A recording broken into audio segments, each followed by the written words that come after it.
मुल्क डिफ़ॉल्ट हो चुका है। मुल्क में आटा तक नहीं है, और अगर है भी तो वो डबल ट्रिपल कीमत में मिल रहा है। पेट्रोल मुयसर नहीं है। IMF ने शराइत रख दी हैं कि या तो एटमी असासा हमें दे दो, कर्जा मजीद मिलेगा, या हमारी तरफ से टाटा बाय बाय, कर्जा नहीं मिलने वाला।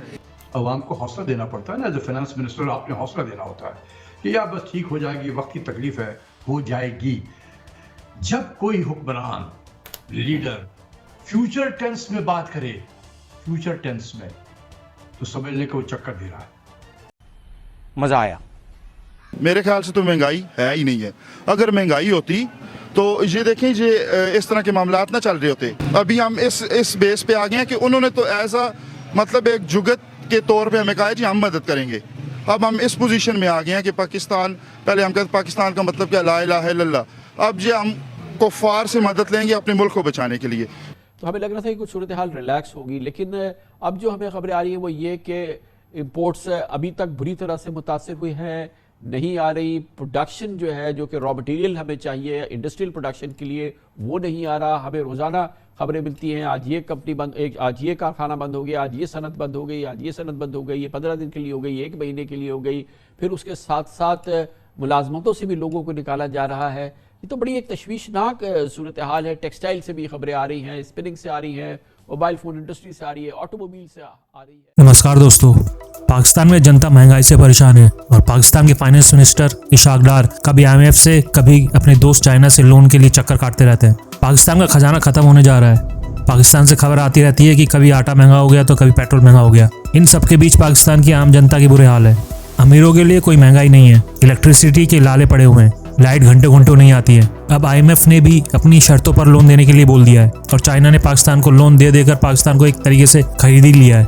अभी खबर आई थी कि पाकिस्तान के किसी मिनिस्टर ने बोला है कि पाकिस्तान को इंडिया से हेल्प लेनी चाहिए, और अगर इंडिया पाकिस्तान की हेल्प कर दे तो पाकिस्तान की बहुत सी प्रॉब्लम्स खत्म हो जाएंगी। पाकिस्तान के बारे में तो अब ये कहा जाने लगा है कि पाकिस्तान को अपने न्यूक्लियर बॉम्ब भेज देने चाहिए, जिससे कि कुछ पैसे मिल जाएं।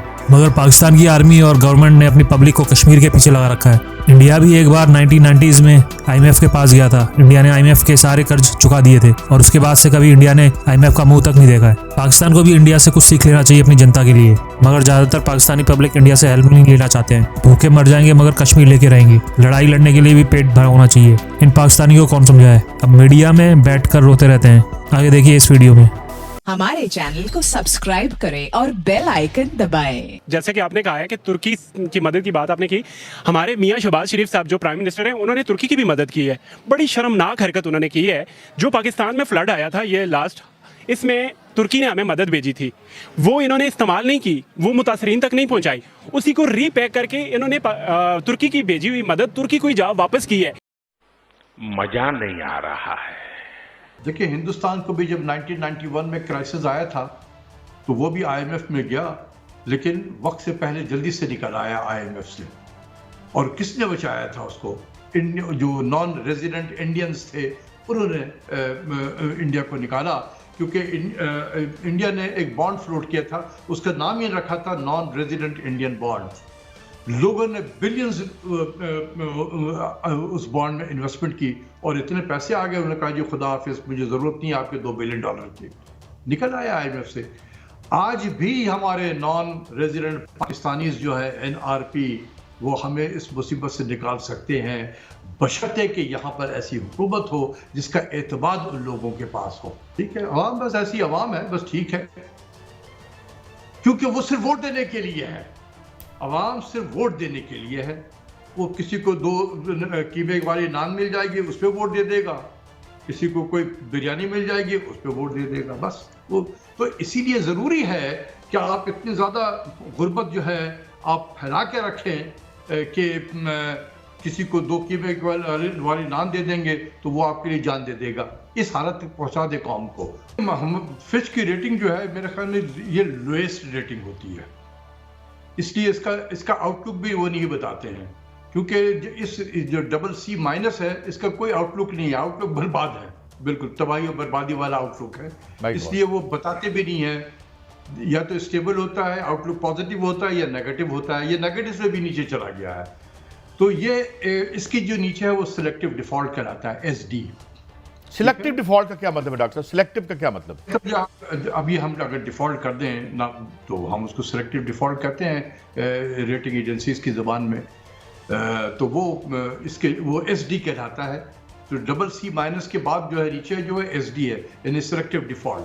तो इस वक्त आप जब जाएं इंटरनेशनल मार्केट में बॉन्ड फ्लोट करने के लिए, कोई आपके पास पैसे नहीं देगा।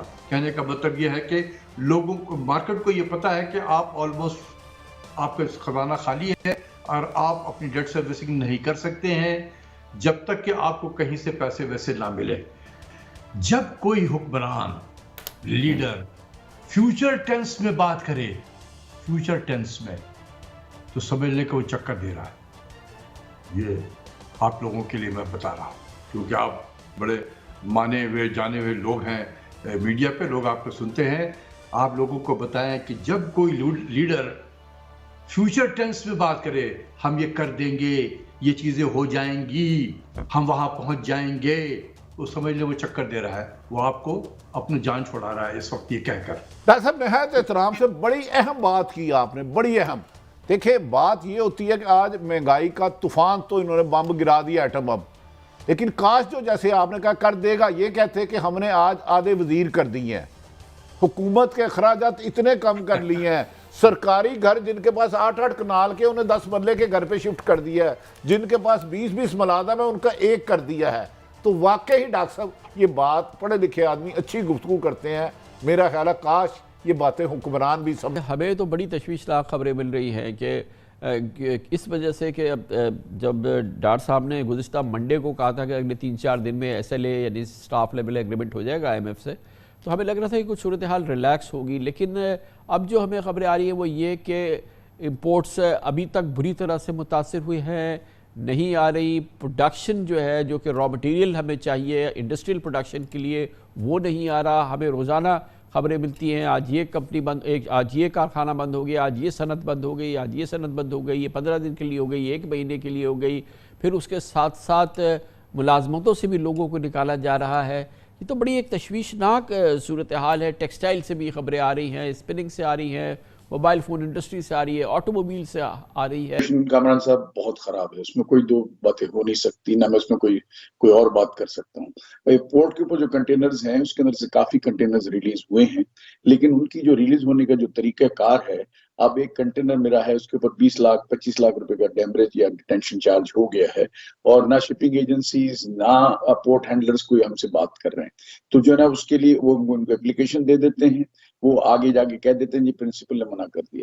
तो हमने इतनी बड़ी मीटिंग की थी जो KPT के अंदर 2 मिनिस्टर्स थे और उसके साथ, उसके ऊपर जो इम्प्लीमेंटेशन था, जो प्रेस कॉन्फ्रेंस थी, उस पर कोई अमल दरामद जो खातिर ख्वाह होना चाहिए वो बिल्कुल नहीं हुआ। अब ये हो रहा है कि देखें बैंक्स ये कहते हैं कि जी हमको आप 130% लेकर 140-150% आप पैसे दें, हम आपको डॉक्यूमेंट रिलीज करते हैं, ये पैसे आप 3 महीने के बाद हमको लीजिएगा, क्योंकि हमें पता नहीं है कि ये डॉलर कहाँ जाके खड़ा होगा। हमारे चैनल को सब्सक्राइब करें और बेल आइकन दबाएं।